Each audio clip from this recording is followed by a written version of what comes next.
Hello friends, இன்றைக்கி நம்ம சேனலில் ராகி மாவில் ஒரு ஹெல்த்தியான ரெசிபி தாங்க செய்ய போகிறோம். எப்போவுமே ராகி மாவில் புட்டு அடை தான் நம்ம செஞ்சு சாப்பிட்ருக்கோம்.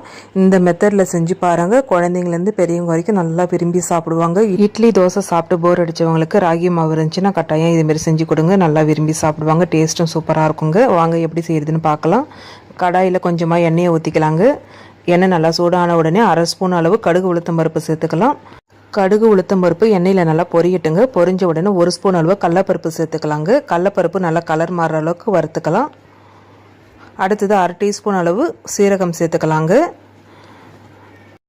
இது கூடவே ஒரு பெரிய வெங்காயத்தை பொடியை கட் பண்ணி வச்சுருக்காங்க, அதையும் சேர்த்து நல்லா வதக்கி விட்டுக்கலாங்க. காரத்துக்கு ஒரு பச்சை மிளகாய் கட் பண்ணி வச்சுருக்கேன், அதையும் சேர்த்துக்கலாம். அடுத்தது கருவேப்பிலையை பொடியாக கட் பண்ணி வச்சுருக்கேன், அதையும் சேர்த்துக்கிட்டு நல்லா வதக்கி விட்டுக்கலாங்க. வெங்காயம் நல்லா கண்ணாடி பதம் வர அளவுக்கு நல்லா வதக்கி விட்டுக்கலாங்க.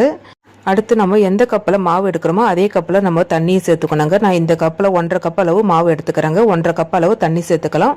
1 கப் அளவு மாவு எடுத்திங்கன்னா 1 கப் அளவு தண்ணி சேர்த்திங்கன்னா கரெக்டாக இருக்கும். இப்போ 1.5 கப் அளவு தண்ணி சேர்த்த பிறகு உப்பு சேர்த்துக்குங்க, தேவையான அளவு. உப்பு சேர்த்த பிறகு நல்லா மிக்ஸ் பண்ணி விட்டுக்குங்க. தண்ணி நல்லா கொதிக்கட்டும். தண்ணி நல்லா கொதிக்க ஆரம்பிச்சிருச்சுங்க. இப்போ நம்ம மாவை சேர்த்துக்கலாம். 1.5 கப் அளவு ராகி மாவு சேர்த்துக்கிறேங்க. மாவை சேர்த்த பிறகு அடுப்பை ஆஃப் பண்ணிவிட்டு நல்லா கலந்து விட்டுக்குங்க. அவ்வளோதாங்க. இந்த சூட்லேயே ஓரளவுக்கு நமக்கு மாவு வெந்திருக்கும்.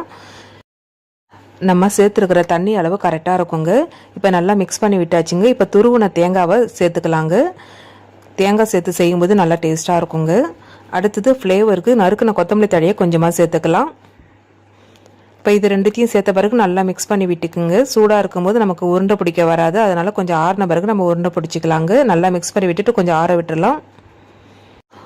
ஓரளவுக்கு நல்லா ஆறின பிறகு உங்களுக்கு எந்த சைஸ் உருண்டை வேணுமோ அந்த சைஸ்க்கு உருண்டை பிடிச்சி எடுத்துக்குங்க. நான் இன்றைக்கி பெரிய சைஸ் அளவு தான் உருண்டை பிடிச்சி எடுத்துக்கிறேங்க. உங்களுக்கு எந்த சைஸ் உருண்டை வேணுமோ அந்த சைஸ்க்கு உருண்டை பிடிச்சி எடுத்துக்குங்க. சின்ன சைஸாக இருந்தால் சீக்கிரத்தில் நமக்கு வெந்துடும். இந்த அளவு எடுத்திங்கன்னா ஒரு 15 நிமிஷம் ஆகும் வேகிறதுக்கு. இதே அளவில் எனக்கு கிட்டத்தட்ட எனக்கு 5 உருண்டை கிடைச்சிதுங்க. இதே மாதிரி நம்ம மீதி இருக்கிற மாவுலேயும் உருண்டை பிடிச்சி எடுத்துக்கலாங்க.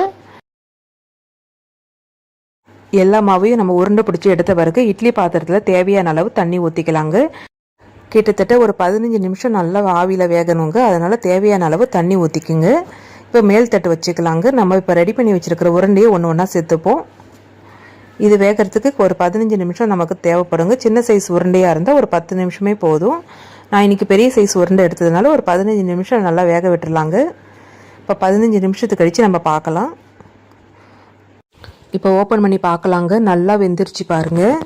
தொட்டு பார்த்தாலே தெரியும், கையில் ஒட்டாமல் வரணும். அப்படி இல்லைன்னா ஒரு குச்சியால் குத்தி பாருங்கள். அந்த குச்சியில் கொஞ்சம் கூட மாவு ஒட்டாமல் வரணும். அப்படின்னா வெந்துருச்சுன்னு அர்த்தம். இப்போ நம்ம அடுப்பில் இருந்து இறக்கிடலாங்க.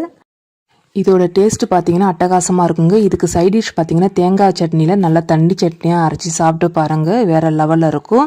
எப்போவுமே இட்லி தோசை சாப்பிட்டு போர் அடித்தவங்களுக்கு ராகி மாவில் இதேமாரி ஒரு ஹெல்த்தியான ராகி உப்பு உருண்டை செஞ்சு கொடுங்க.